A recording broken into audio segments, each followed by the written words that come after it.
Welcome to special analysis. నేను రమా మండవ. ఈ రోజు అనాలిసిస్లో భాగంగా మనం తీసుకోబోతున్న టాపిక్ ఏంటంటే, ఈ రోజు అనాలిసిస్కి నేను ఒక టైటిల్ పెట్టాను, రష్మీ గౌతమ్కు బెదిరింపులు, దేశానికి మద్దతుగా మాట్లాడితే బెదిరిస్తారా అని చెప్పేసి నేను టైటిల్ పెడతాం జరిగింది. ఈ రోజున రష్మీ గౌతమ్ పదే పదే వార్తల్లోకి ఎక్కుతూ ఉన్నారు. ఇటీవల కాలంలో మనం చూస్తే రేణు దేశాయికి మద్దతు ఇచ్చారు. సుప్రీంకోర్టు వీధి కుక్కల అంశంలో ఇచ్చిన తీర్పుని వ్యతిరేకిస్తూ రేణు దేశాయ్ మీడియా ముందుకు వచ్చే ప్రయత్నం చేశారు.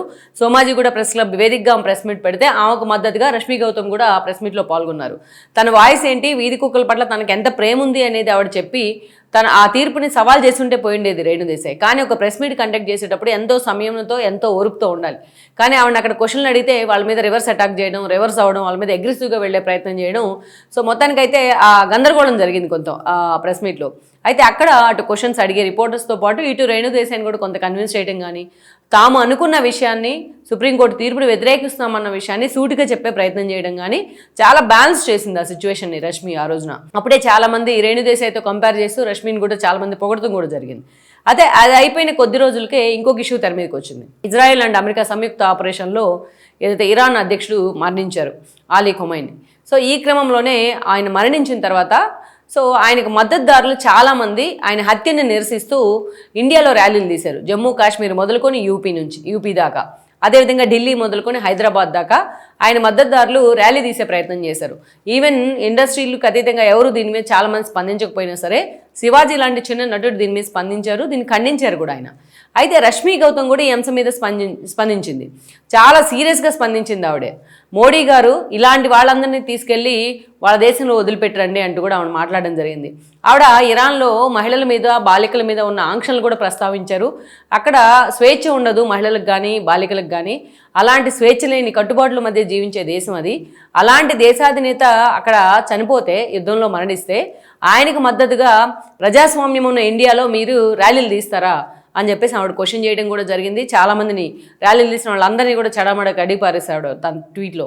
అంతేకాదు మోడీని కోట్ చేస్తూ, మోడీ గారు ఇలాంటి వాళ్ళందరినీ కూడా ఆ దేశానికి పంపించేసేయండి మీరు, పాస్పోర్ట్లు ఇచ్చేసి అని చెప్పేసి చాలా సీరియస్గా స్పందించిన తర్వాత మెజారిటీ ఈ అంశానికి సంబంధించి రష్మీ గౌతమ్ని వెల్కమ్ చేస్తూ ఆల్మోస్ట్ 70%, 80% మెంబర్స్ అంతా కూడా మద్దతు తెలిపారు. సోషల్ మీడియా ఫాలో అయ్యే వాళ్ళంతా ఎక్కడో ఒకరిద్దరు మాత్రమే ఆమెను వ్యతిరేకించారు. సో మొత్తానికైతే మాత్రం తాను అన్నదానికి, తాను అనుకున్న దానికి చాలా స్ట్రాంగ్ కన్విక్షన్తో ఆమె నిలబడింది. ఇక్కడ ఆమె మీద ఎందుకు అంత స్థాయిలో ప్రశంసలు వచ్చాయి అంటే, ఇండస్ట్రీలో తోపులు అనిపించుకునే వాళ్ళు చాలామంది ఉన్నారు.